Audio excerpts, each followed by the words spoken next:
Hare Krishna. Good morning, my dear Prabhus and dear Matajis. Thank you for joining the morning Japa session. And please continue to finish your rounds today.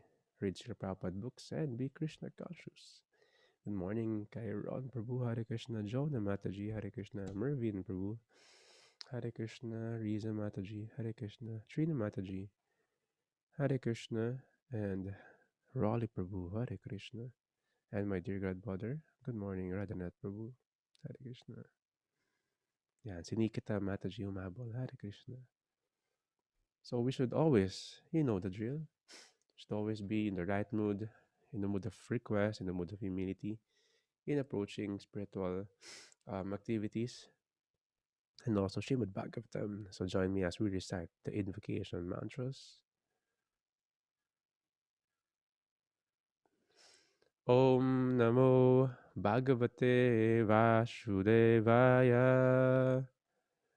Om Namo Bhagavate Vasudevaya. Om Namo Bhagavate Vasudevaya. Narayanam Namaskritya Naram Chaiva Narottamam Devim Saraswatim Vyasam Tato Jayam Udirayet Nashta Preyashu Abhadreshu Nityam Bhagavata Sevaya Bhagavati Uttamas Loke Bhaktir Bhavati Naistiki. So yes, kamusta naman ang Holy Week ninyo? Holy pa rin ba? So we are now at a special um, preview ng glories ni Krishna, ng greatness niya. And nag-start yung story ng Srimad Bhagavatam kung paano mag-enter si King Pariksit sa pastime. So, a little parang backstory yon yung discussion natin ngayon. As Navadip Chandra was saying yesterday, hindi siya chronological. Just like in the movies, minsan yung introduction ng climax and yung start. So, ganun din yung sa Srimad Bhagavatam. So, hindi siya chronological. It grasps the attention of the reader and the listener kung paano nagsimula. Ano yung kagad yung actions, sabi ni Radhanath Prabhu, from may onting drama, may onting may suspense, tapos ngayon biglang action na kagad. And what happened was, si Ashvatam was so frustrated because natalo sila sa war. At the same time, gusto niya ipaghanti yung dad niya, gusto niyang i-offer yung mga kalaban niya sa personal loyal siya, which is si Duryodhan. So he did beheaded 5 soldiers na he thought was the Pandavas. But it was the sons of the Pandavas rather, yung napugutan niya ng ulo. And what happened was, everyone was so displeased, even Duryodhan sa ginawa niya. And because he was an aggressor, he needed to be captured by those who are in authority. So habang hinahabol siya ni Arjuna, ang nag-drive ng chariot niya si Krishna, napansin ni Ashvatam na yung horses from his chariot was getting tired. He has no options para gamitin yung natitira niyang weapon, which is a weapon of mass destruction, which is a Brahmastra. It is called Brahmastra. Yung Brahmastra na to, it is invocated by mantras. It is subtle, but it is invocated by mantras. But it is stronger than the modern nuclear weapon na meron tayo. So habang nangyayari yun, drino ni Ashvatam yung Brahmastra. He recited the mantras. Then there was illuminating light. And di ba hinahabol sila ni Arjuna sa ni Krishna? Arjuna then knew that they are in danger. Then he prayed kay Krishna. So he showed us how to pray kay Krishna. Then after his prayer, he asked a question. Bakit nangyayari to? Even in your presence. At the same time, kanina nang galing yung illuminating light na to. Then Krishna will answer. Text number 27 from our Shrimad Bhagavatam, first canto, creation, chapter 7, entitled The Son of Drona Punished. Text number 27. The Supreme Personality of Godhead said, know from me that this is the act of the son of Jonah. He has thrown the hymns of nuclear energy, Brahmastra, and he does not know how to retract the glare. He has helplessly done this because being afraid of imminent death. So ito yung loophole ni Ashvatam. Although si Arjuna and si Ashvatam have the same martial teacher, teacher nila sa weaponry, sa martial matters. Si Ashvatam, he can draw this Brahmastra, this nuclear weapon. Pero hindi niya kaya i-retract, hindi niya kaya bawiin. Si Arjuna, even di siya anak ni Drona, but he was considered the greatest student ni Drona, he could retract kung ano yung Brahmastra. Kaya niya mag-invoke nun, kaya niya rin i-retract, kaya niya rin bawiin. So, ito yung greatest na meron si Arjuna. Hindi biro. Kaya niyang gawin tong, yung one of the greatest na weapon, kaya niyang i-retract. We know, minsan, yung mga tao in danger, kapit sa padilim sila, hindi nila napapag-isipan yung ginagawa nila just to escape yung imminent na fear, danger because of fear. And si Ashvatam was in this situation. Mapapansin natin in comparison, si Arjuna, when he was in danger, he prayed to Krishna. He knew what to do. Si Ashvatam, when he was in danger, he was so frustrated. Gumagawa siya ng mga bagay na hindi niya kayang, um, kung pumapasok sa sitwasyon na hindi niya kayang labasan. He was thinking he can do it by himself. So there is a difference between a devotee and a non-devotee of Krishna. A devotee is always dependent. Rajat Prabhu, good morning. Hare Krishna. Good morning. Good morning to you and everybody. It's nice to be here again discussing Krishna with all of you again. Wonderful explanation, Prabhu. The difference kung paano ina-approach ng devotee and the non-devotee yung situations. Whether it's situations that they're in danger, they are confused. So makikita natin really the difference between the devotee. Like Radhachan Prabhu nicely said, the devotees, they remember Krishna. They're supposed to remember Krishna. But the non-devotees, due to fear and because they don't have that faith, they do stupid, decisions. They do stupid things.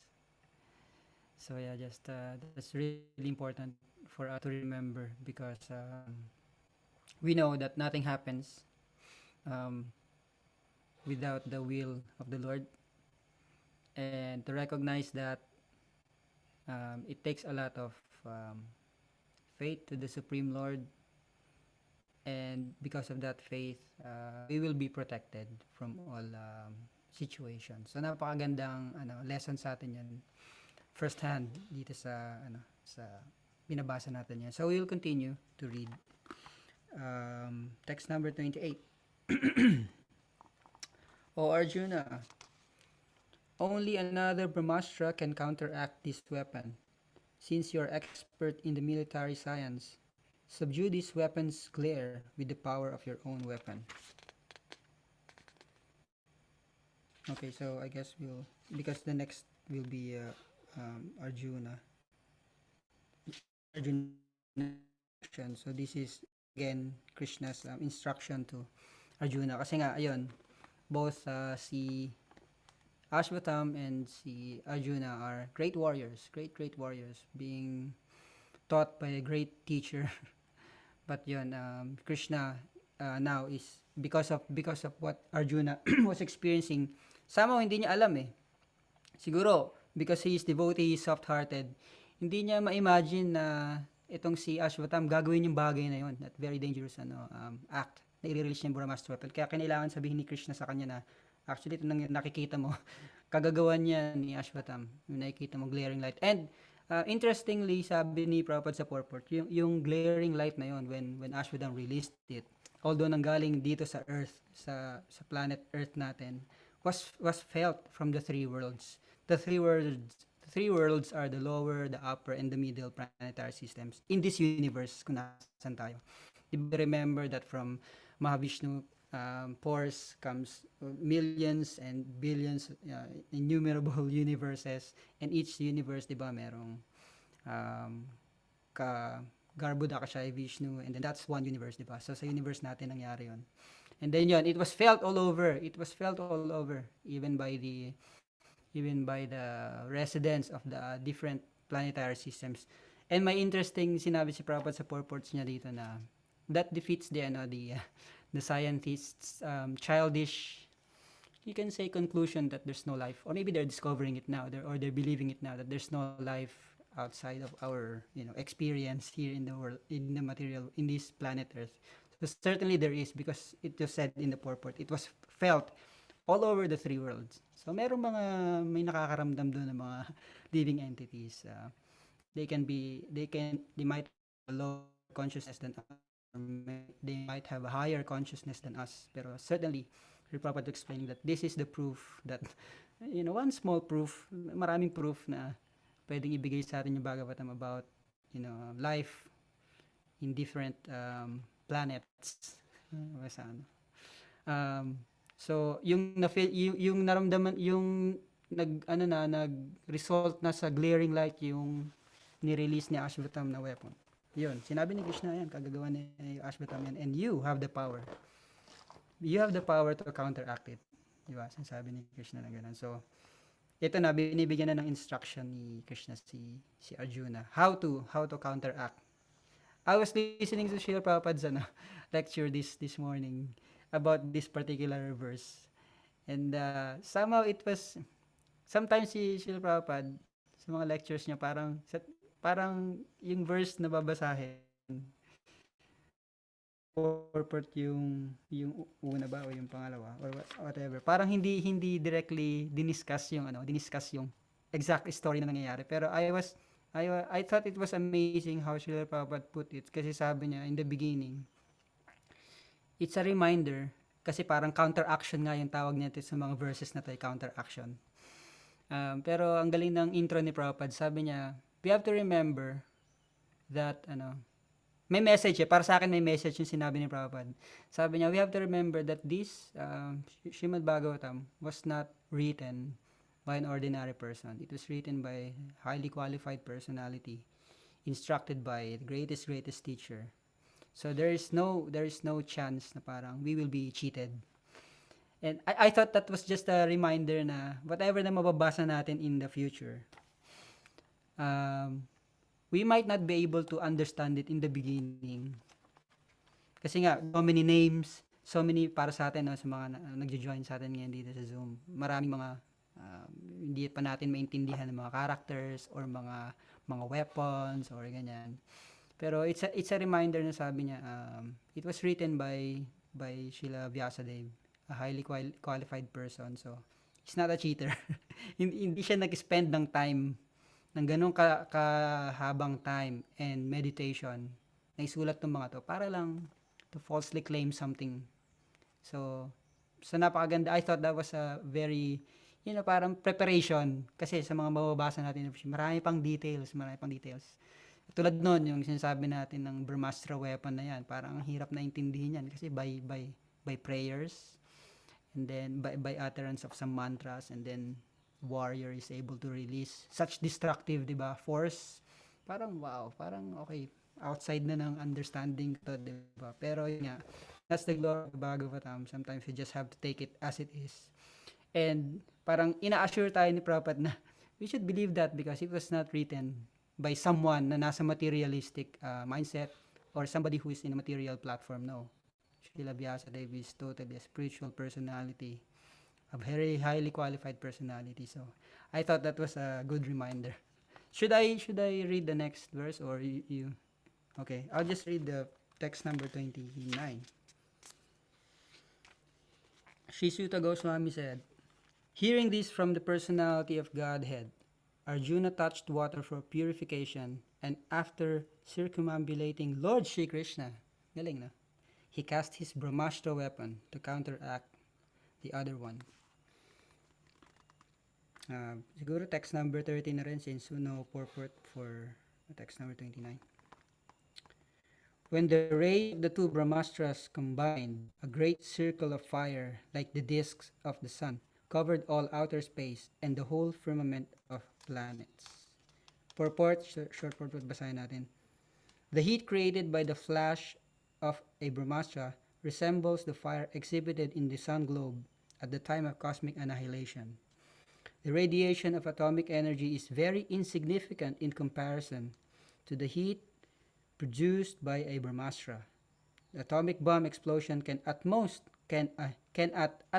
blow up one globe, but the heat produced by the Brahmastra can destroy the whole cosmic situation. The comparison is therefore made to the heat at the time of annihilation. So, binibigyan tayo ng information about this, the power of this Brahmastra weapon, and comparing it to the weapons, so-called weapons of mass destruction ng military powers, mga petty, sabi niya sila pa tiny. Parang doon nabasa ko nung kanina. Petty or tiny, endeavors. It's incomparable to this weapon, that it is said that the heat produced by that Brahmastra weapon was enough or comparable to the heat of the sun globe, na at the time of annihilation ng buong creation, parang ganun yung naiproduce niya. So, kada siya, Babu? Ang ganda ng mga example na sinabi ni Radhanath Prabhu. One thing that struck me is yung people are thinking so much na tayo yung top of the food chain. Tayo yung pinakamataas, yung mga tao. And the rest of the planets, the buong universe, wala nang ibang tao, wala nang ibang buhay. Parang who are we para tignan na sabihin natin ganun lang.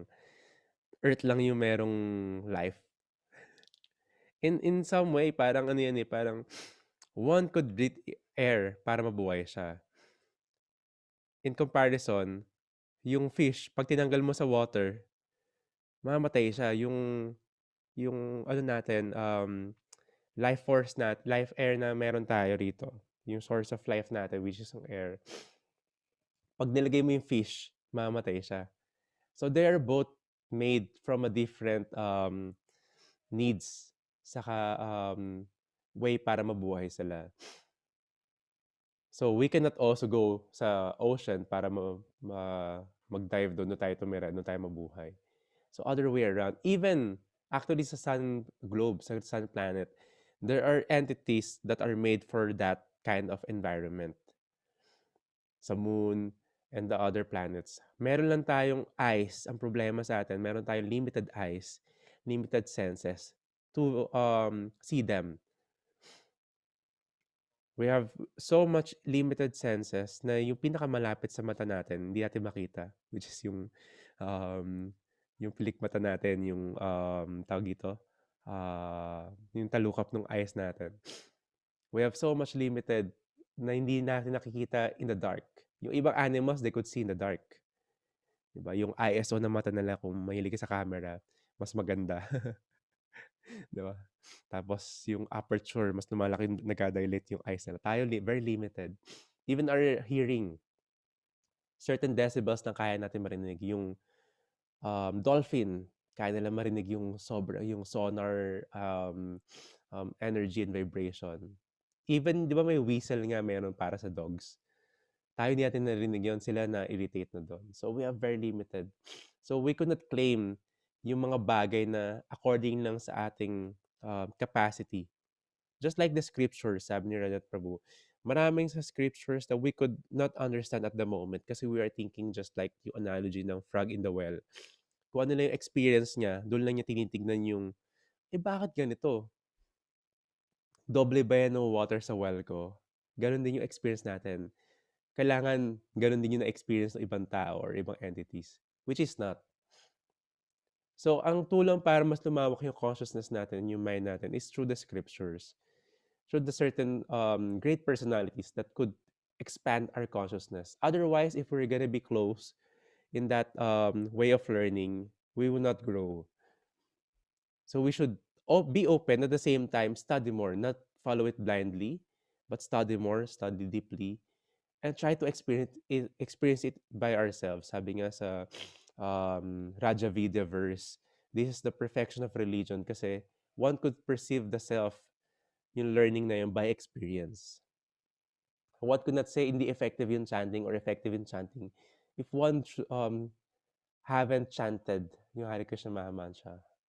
What if you chant it for some time with that great determination and attention? What could feel yung experience na sinasabi sa scriptures? And gusto ko yung binasa ni Renat Prabhu rito sa text 29. Arjuna touch water for purification. So ito na naman yung usapan natin sa pagliligo. um, yung mga nag-serve sa gurus and great personalities, they know how, even kay Srila Prabhupada, they know how cleanliness is very essential. Hindi lang siya cleanliness is next to godliness. Sabi nga ni Srila Prabhupada, cleanliness is godliness. And using water for cleaning is very essential. It is you're purifying. At the same time, in subtle way, when one uses mantras, uses the water from the holy rivers. Actually, madalas yung reciting mantras, they're invoking yung mga holy rivers to reside in that like cup of water by using mantras. And one could be purified. In gross sense, ganun din. Pag naligo yung isang tao, napipurify din talaga siya. So, cleaning and taking a bath is very essential in spiritual life. Hindi naman masyado mahirap sa Pilipino yon kasi ayun nga, pinag-usapan natin dati. Madalas maligo yung Filipinos. 'Di ba? Pag lalabas, they have to take a shower, 'di ba? Pag papasok sa school. So pag di ka nga naligo, asa rin ka ng classmate mo eh. Sobrang essential yan. In spiritual life, sobrang essential yon. We always take a bath, take a shower. 'Di ba? When we wakes up, before we cook, actually, ganun kalinis yung practice sa Krishna consciousness. If one, before one cooks, especially kapag nag-CR siya or kumain siya, most specifically pag nag-defecate siya, one should take a bath. Before one cooks for Krishna, one should take a bath.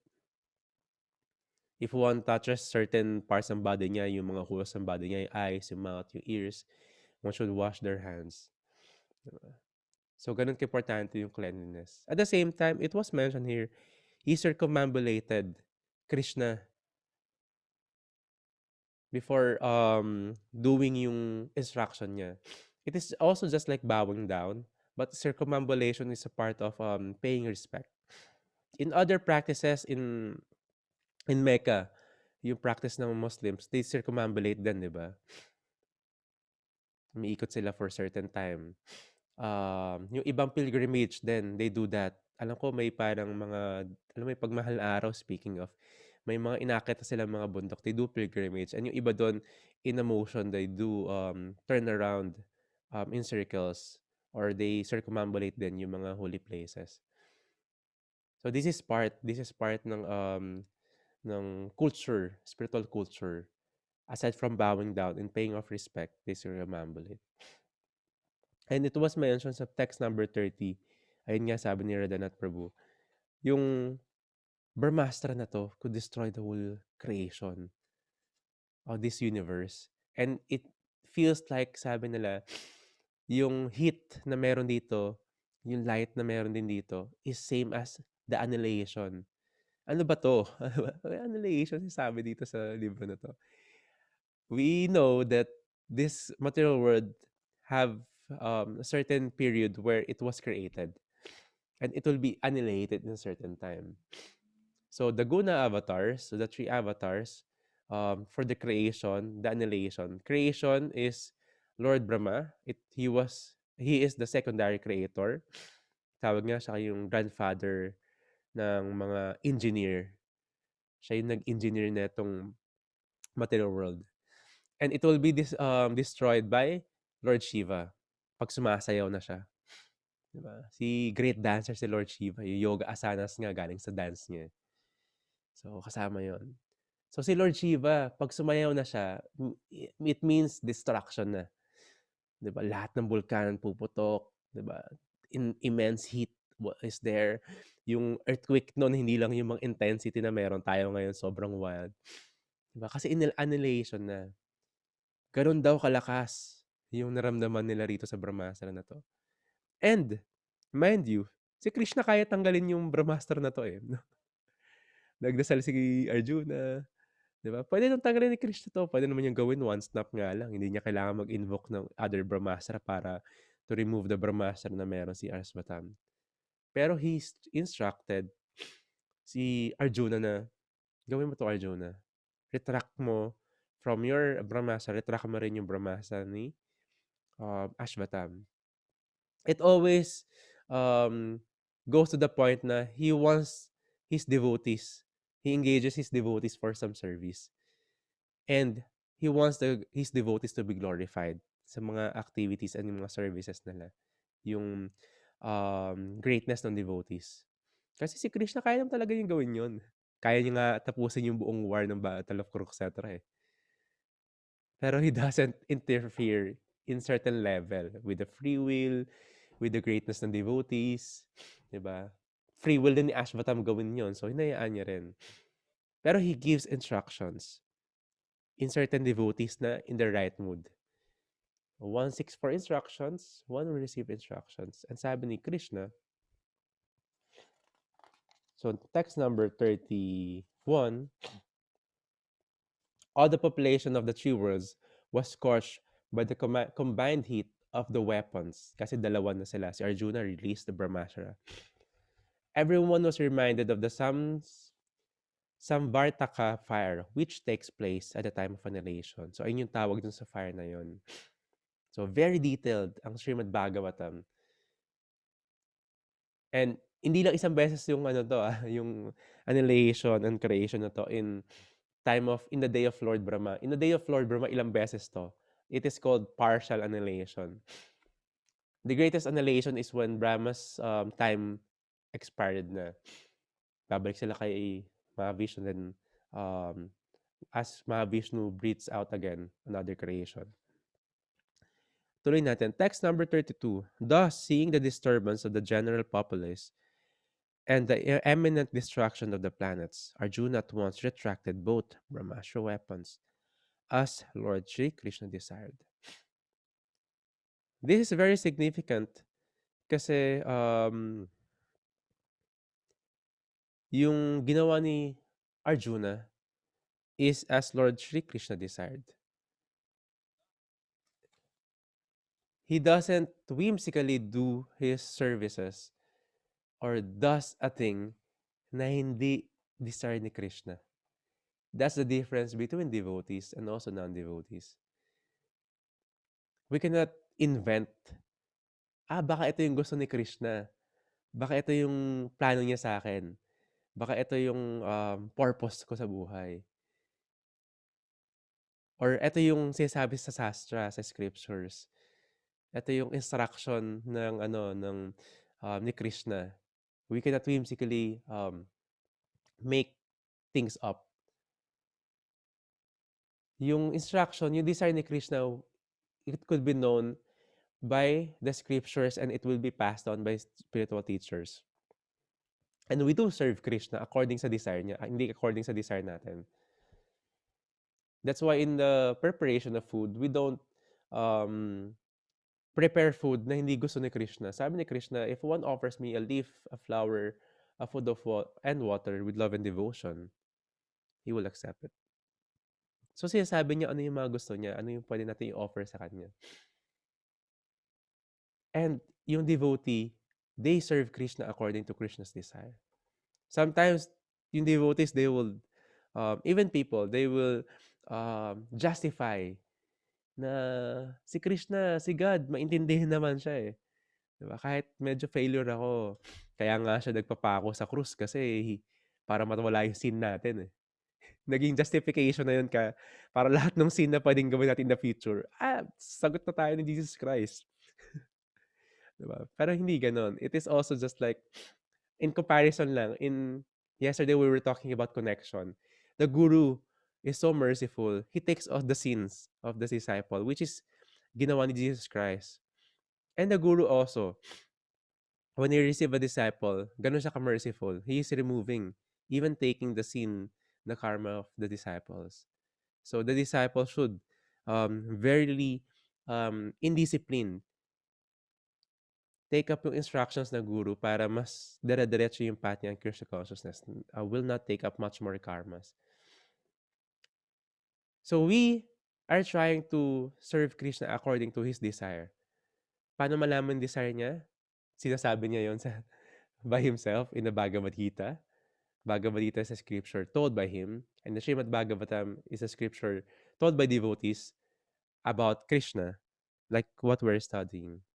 And it will be through the disciplic succession or guru and disciple kung ano yung desire ni Krishna. Just like when you love a person, you cannot give him. Pinag-usapan namin dito sa Braj Ikovesh, we had um, an activity. Inalam namin yung 5 language of love ng mga devotees around. And also, meron tayong 6 languages of love. Loving exchanges sa scriptures. You could read that as nectar of instruction. So, we don't want na ibigay lang natin yung um, love na yon sa isang tao when ayun yung gusto lang natin ibigay or ayun yung gusto natin ma-receive. Kunyari, magbibigay tayo ng gifts kasi gano'n natin tayo gusto mak-receive. Pero yung tao na yon, hindi siya mahilig sa mga gifts. Mahilig talaga siya sa quality time. So we cannot claim na ganito yung nangyayari. I have this classmate when I was younger. Yung parents niya was an OFW. And laging sinasabi sa kanya nung parents niya, mahal ka naman namin. Lagi ka namin pinapadala ng mga bagay sa yung mga gusto mo eh. Every week, every almost a month nga, um, meron ka palaging balikbayan box eh. Pero yung 'pag nag-o-open up sa'min yung kaklase namin na yun, ang gusto niya palagi yung yayakapin niya yung parents niya, may touch na ano, may quality time din. So, magkakaiba. So, this, is a revelation na we could and we should serve Krishna sa desire niya, kung ano yung gusto niya, not according to us. Kasi madalas yung sa atin meron tayong conditioning, eh. We want to do something, "Ay, i-o-offer ko kay Krishna 'to." Pero in justification nauna yung desire mo before yung desire ni Krishna. And papalusot na lang natin na i-offer kay Krishna. No. Si Lord Krishna instructed Arjuna. And Arjuna's, as a disciple, um, their purpose is to fulfill yung desire ng guru niya. And specifically, yung desire naman ng guru is ayun yung desire ni Krishna. Rajarat Prabhu, you can continue to read the further verses. If you want to share something also from that points. Yes, dito lang sa text number 32 yung sa purport ni Srila Prabhupada. I thought another lesson na pwede nating, alam mo yun, makuha rito or if we like parang assurance na huwag tayong matakot sa mga so-called mga threats na end of the world, annihilation, like this. Huwag tayong matakot doon kasi the answer is given here in the Srimad Bhagavatam.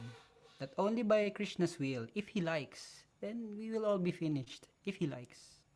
Basta huwag tayong matatakot sa anything ng mga threats. So, doon din mo pasok yung ng devotee, ng surrendered mentality ng devotee na whatever happens anyway, if it happens, this is Krishna's arrangement. This is God's will. So, wala tayong sabi doon. Wala tayong magagawa doon. I guess, it's just magandang reminder lang ulit sa atin na God is in control. Everything is under the supreme will of the supreme personality of Godhead. So, let us not be shaken. Let us not lose faith. Parang ganon. So, nire-remind lang tayo ng supremacy ni Lord na lahat ng pwedeng mangyari, kahit nang ito yung dinidescribe na parang so-called annihilation na it will not happen if Krishna doesn't approve or if Krishna doesn't like it to happen. Tapos yung about lang dito rin sa purport na ganun nga yung yung yung purpose noon ng war is actually religious for religious principles and it's sabi ni Srila Prabhupada parang that's incomparable to how war is being conducted nowadays, di ba? Parang mostly it's about politicians, selfish, petty, quarrel with another country like this. But the war that was happening before, in this case, the Mahabharata or the Bhagavad Gita, the war that's being described is purely for religious principles. Kasi there are people who accepts Krishna's um, supremacy and those there are people who will always be against the religious principles, so therefore war is necessary. And honestly, this war is already been finished by Krishna. Alam niya naman yung end result nito but he likes to he likes to play, he likes to also like fulfill the devotees desire to fight with him or for his devotees to take part in his wonderful pastimes. So again, just the Supreme Lord's control is everywhere. He's felt everywhere. So but yun nga, unfortunately, sa na-experience natin ngayon, everything is simply done because of bodily or um, materialistic reasons. So this war is actually not at all, cannot at all bring parang good result, only bad result. Yun lang. Tapos okay, basahin natin yung text number 33. Arjuna, his eyes blazing in anger like two red balls of copper, dexterously arrested the son of Gautami and bound him with ropes like an animal. Basahin muna natin yung next bago tayo mag-dive in sa purport.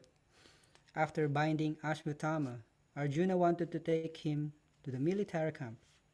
The personality of Godhead Shri Krishna, looking on with his lotus eyes, spoke to angry Arjuna. Lord Krishna said, O Arjuna, you show mercy by releasing this relative of Brahmana, Brahmabandhu, for he has killed innocent boys in their sleep. We'll stop there and we will discuss. I wanted to point out something yung sa purports, yung actually the translation of the word Brahma Bandhu or friend of Brahmana, binibigyang dito ni Srila Prabhupada, binibigyang focus niya. Kasi nga, yung principle that, parang, pag pinanganak ka sa family ng Brahmana, automatically Brahmana ka rin. Brahmana ka na din. Or sa modern age, pag pinanganak ka hindi porket pinanganak ka ng isang high court judge, is automatically, parang judge ka na rin. Parang ganun, hindi. So, it's by qualification. So, kaya parang medyo harsh words yung binibigay dito. Kasi although si Ashwatthama is actually a son of a qualified Brahmana, a son of also a very qualified wife of a Brahmana, parang siya, dapat parang, di ba, i-respect mo. Kasi ganun yung culture dati. Vedic culture is really, about respecting, respect was given, sa kanya-kanyang mga statuses or classifications ng, yung tinatawag na Dharma and, Varna and Ashram ng living entities, ng human beings. Pero yun nga, ginagamit dito yung word na Brahma Bandhu or son of a Brahma because he was actually not at all parang showing any qualifications of a Brahmana. Wala siyang pinakitang anything na parang good quality ng Brahmana. Kaya sabi ni Krishna, wag kang mag-show sa kanya ng mercy because very unscrupulous yung ginawa niya. It's 'di ba, even nga describe even Yoda knows that he was like foul, sobrang foul ng ginawa niya. Yeah, parang so degraded, so low. Medyo below the belt talaga yung ginawa niya. Kaya hindi pinoprove din dito na hindi porket anak ka ng Brahmana is automatic a Brahmana. And why? Because he chose and he associated with the lower castes. And because of that association, he developed that also that destructive qualities that supposedly for Brahmanas. So parang ganun. May commotion sa labas pero anyway. So yun lang, dinidescribe dito na ni Krishna na si Arjuna, you should do your best to uphold this the religious principle about dealing with this kind of personality na it should be dapat maano siya kumbaga sa dapat ma-dealt with siya kaagad. Um, Basahin pa natin. Rather, Sharon po, may gusto akong sabihin doon sa tatlong verse na binasa natin. Ay, yeah, yeah. This is wonderful na binanggit ni Prabhu Radhanath na the qualification, hindi siya namamana lang basta-basta. 'Di ba? Kung ayun nga, kung hindi ka puwedeng high court judge yung parents mo, high court judge ka na rin. It should be, by qualification, hindi by apelyido or hindi by ano, hindi by certification lang. Ito lagi natin pinag-usapan in terms of, yung mga yoga friends, yoga enthusiast friends natin, teachers and students, na in yoga, it is easier to be certified. Attend ka, bayad ka, 'di ba? Hindi wala kang absent or pass the exam, you'll be a certified student or a teacher. Pero ibang usapan yung qualification. So, a qualified yogi follows the scriptures of the yoga philosophy as well as nililive niya yung buhay na yun. So, at the same time, si Ashvatam, meron siyang mga foul na ginawa because of fear, because of emotion. Minsan, pwede yung tao ma-degrade eh. Because of not knowing enough knowledge, specifically not under the shelter ng isang teacher. Walang nag-guide sa kanya.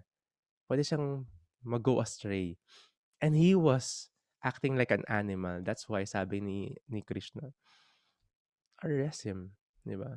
He should be arrested and treated just like one captured an animal. Bakit? One is, in the law, si Arjuna is a Kshatriya. That is his duty, dharma, and ashram niya to give justice. So bakit hindi porket pinatay nga yung mga anak nila, siya na yung papatay.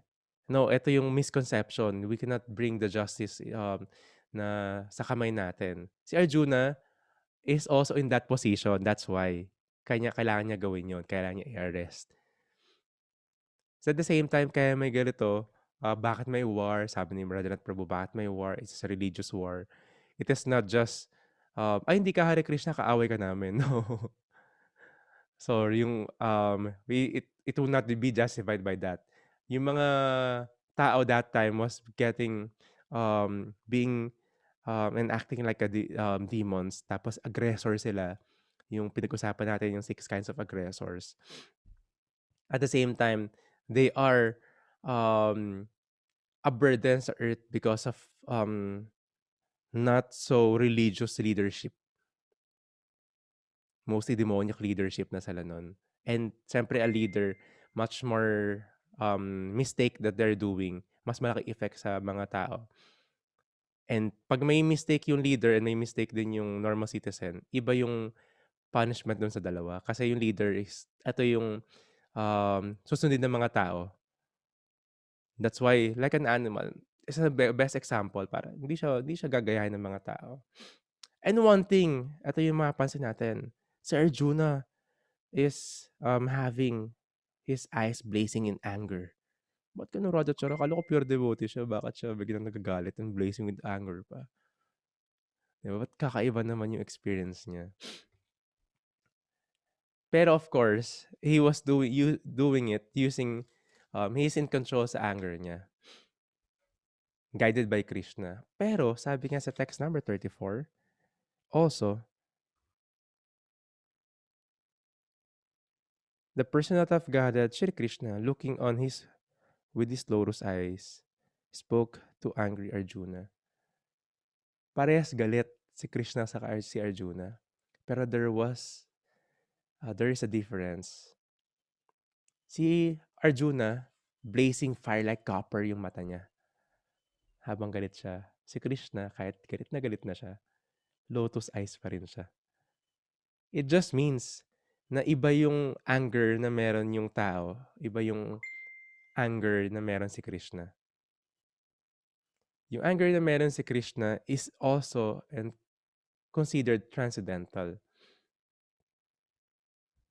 Iba yung love na binibigay ni Krishna.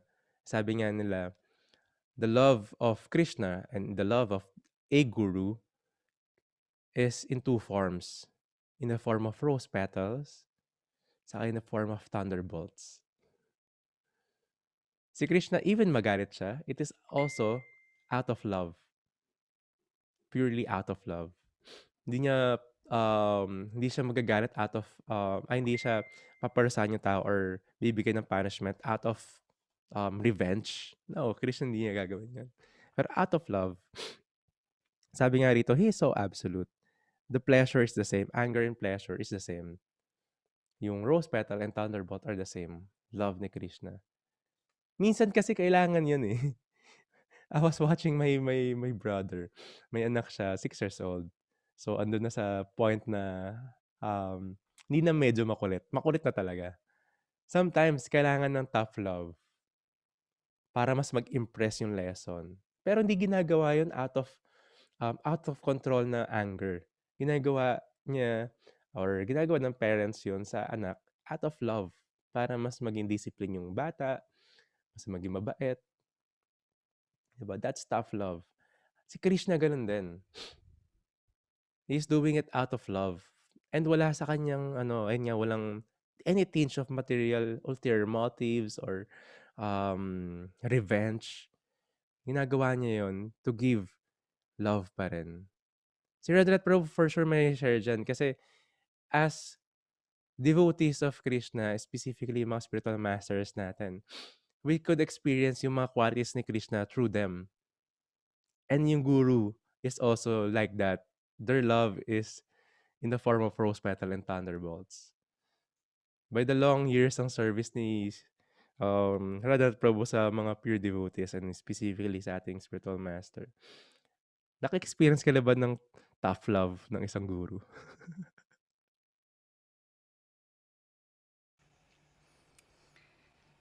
Certainly.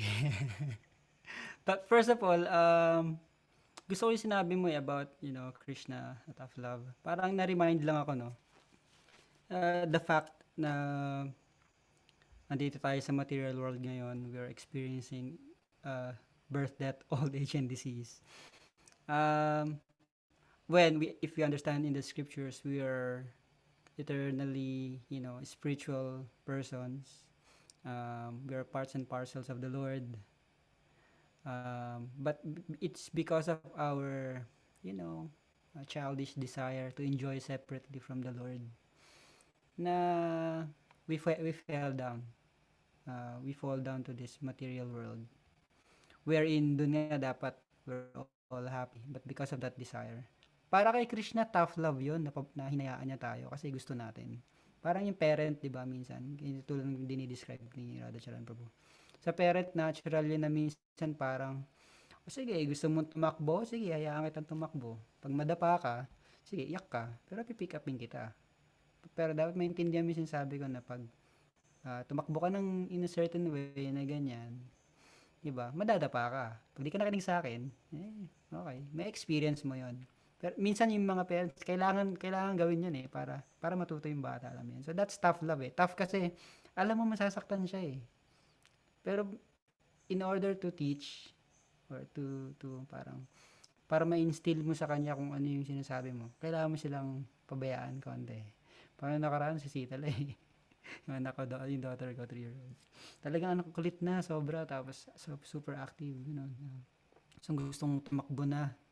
And sa may place doon na tinatakbuhan siya, alam ko yung suit niya na tsinelas is medyo ano eh, pwede siyang matapilok or madapa. Eh, anyway, dahil gusto niya tumakbo, wala ka na magawa, tapos pagod ka na rin. Hindi mo na ma-match yung energy ng mga bata. Minsan, hayaan mo na lang. Tapos yun, pag nadapa, di siyempre, sakit din, di ba?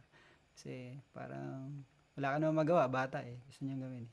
But anyway, that's in tough love. Talagang ano eh, na kay Krishna rin yun. Kay Krishna rin natin nakuha yung tough love na yun. The fact na, di ba, binigay niya sa atin tong desire na to na okay, you want to enjoy separate. Okay, go to that material world. Pero sana maintindihan mo na that is not the life for you. Dito ka sa spiritual world. Pero dahil gusto mo ma-experience, sige, go ahead. Of course, by the mercy of the spiritual master, devotees, association, by the sastras, maintindihan natin na, yun, ito pa talaga yung truth. Dito tayo sa material world dahil doon. And we should go back. Kaya, dapat yun ang goal ng buhay natin. We should go back. Kasi si Krishna naghihintay. Namimiss niya na tayo ron. Sabi niya, namimiss niya na tayo. Sabi nga, if Krishna is have one parang anxiety, yung anxiety niya lang is when will this devotee of mine will come back to me? Parang ganun. Diba, isn't it wonderful? Krishna talaga is the all-loving personality. All para as a father also. Parang ganun. Na tayo, namimiss niya na tayo sa spiritual world. So dapat from the teachings of the scriptures and the devotees, we will realize na this is now the time. This is now the time to do our best so that we can stop this miseries of life. And the process is God consciousness, Krishna consciousness. Tapos yun nga, pagdating naman sa, of course, yung tough love din as somebody na nagsiserve sa guru natin, kay Guru Maharaj. Yeah, I would say na although I would say na si Guru Maharaj kasi, like everyone knows, medyo soft talaga yung personality ni Guru Maharaj compared sa other gurus. To be honest, compared sa other gurus, napaka-soft talaga ni Guru Maharaj. Sometimes nga, he tends to, parang ganun din, tough love yung binibigay niya in a sense na, yung disciple nga, para lang ma-appease yung desire, susundin niya na lang eh, although masakit para sa kanya. Halimbawa,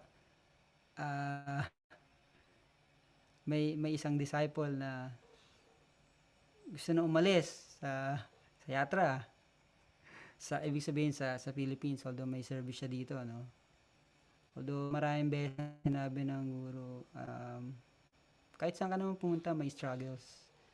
So why not struggle na lang din here, at least magkakasama tayo. Pero dahil sa personal desires, stubborn nature, so yung tough love na binibigay ng guru, sometimes na lang magle-let go na lang siya kasi wala naman din siyang magagawa, although he can instruct. That's the spiritual master.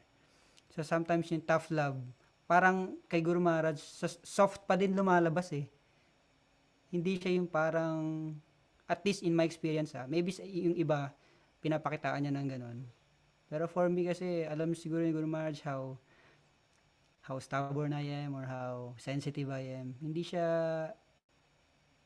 couple of times, pero in general parang hindi siya ganun sa akin na sobrang tough. Sabi nga, like a thunderbolt. Yung pagka-tough love niya na nare-receive ko is pa din, soft pa din yung pagka-deliver. So that's another wonderful quality ng devotee, kasi ultimately parang siya he only wishes you well sa buhay mo, especially sa spiritual life mo. So if it's something na alam niya na makakabuti para sa'yo, or you think na dahil gusto mo yan, ibibigay niya yun sa'yo. Pero andyan lang siya palagi para saluhin ka ulit kung ma-realize mo na mali pala yung decision mo. So ayun lang yung ma-share ko about sa experience ko sa tough love ng Guru Maharaj natin. Sa akin, ang dating pa rin, soft pa rin. Although nakita ko na tough siya sa iba. Kasi nga dahil siguro ganun yung personality ko, sensitive and stubborn. Hindi niya ako binibigyan ng ganun. Masyado. May couple of experiences ako pero hindi in general. Galing, galing, and very ano yan, first-hand experience, and we're learning a lot sa mga naka-experience ng ganito. It is the same with Krishna. He will let us roam around in this material world. Pero sabi nga ni Radharat Prabhu, like an example, He will pick us up. Eh, hindi nga niya tayo iniwanan eh. Sumama siya dito sa material world in the form of Paramatma or the Super Soul. And pag nagiging ready na tayo, siya rin yung tumutulong sa atin to go back to the practice, go back to Him. Same time, the Guru is like that as well. Diba? The inconceivable mercy ng Guru, hindi mo talaga mabibilang. Yung pusa daw may siyam na buhay. Pero yung disciples daw, yung love ng guru sa disciple, grabe, hindi mo na mabibilang. And as we move further, we get to know our own spiritual masters who will learn kung paano yung mercy, yung love ng spiritual master. And that defines yung connotation ng tao na fear of God. 'Di ba? Yung iba takot sa Diyos lang bakit sila na nagmo-move. And yung takot na yun, they don't want to go to hell, they don't want to be punished. That's very different from love of God. Yung love of God, you would see yung thunderbolt or soft thunderbolt or soft as a rose petal as love pa rin ng Guru or love pa rin ni Krishna sa atin. And iba yung inspiration when one's doing that out of love instead of out of fear. Sabi ni Krishna, with love and devotion, if one offers me, hindi niya sinabing, with fear. Fear and devotion, no. Love, that's the difference. Iba yung love of God and fear of God. And knowing all this, sobrang, sobrang sweet. Sobrang nakaka-appreciate. And sobrang, alam mo yun, nakakatunaw ng puso. Walang iba makakatunaw ng puso kundi love lang din. And knowing yung love ni Krishna and ng spiritual master sa mga devotees is very, kumbaga, kahit meron kang stone heart like na puso, hindi basta-basta magkatagal yun. It will be automatically melted. That is the power of bhakti. That's the power of love para kay Krishna. Nakakahawa siya. And as a disciple, ito yung natutunan ko. Um, when I was in Pune temple, yung temple president doon is very sweet as well. Pero sobrang close niya doon sa mga devotees, yung mga monks na nakatira doon. They've been together more than half of life ng mga tao doon. Tapos sobrang close nila, ang dami nilang pinagdaanan. Minsan, um, kasi sobrang talino ng mga tao doon eh. Mahina yung may masteral. Madalas mga PhD yung mga monks doon. And they're very scholarly. Minsan, kailangan niya i-check kasi baka umaakit na sa ulo yung pagiging magaling nila. And I've witnessed and heard kung paano siya minsan mag-check sa mga leaders nila doon or sa ibang monks doon na kailangan them to be checked and to be humble. So hindi naman wild din talaga katulad nakikita natin sa material world, pero they have to be checked. And nakita ko kung gaano sila ka-submissive. When this monk was checked by his senior, he was automatically humbled because of the knowledge, yung realization mabilis pumasok. And he was thankful even. Sabi niya, I felt so fortunate being checked by you, my dear Prabhu. Kasi ang dami naman pwedeng pansinin, pwedeng i-check. Pwede mo nga ako ignore eh. Pero you took time para i-check ako. You took time para i-correct ako. And that reveals kung gaano ka concerned sa amin dito. We are thousands of monks living here, pero you took time para i-check ako and bigyan ako ng correction out of love.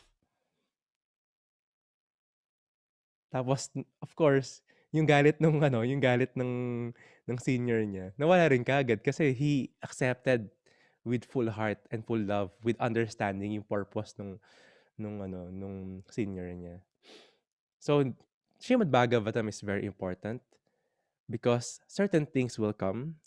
The love of Krishna in the form of thunderbolt and rose petal will come for sure. Pero with this knowledge, with the spiritual knowledge coming from Krishna also himself, we could understand the truth kung paano nangyayari sa mga paligid natin, kung ano yung reason behind.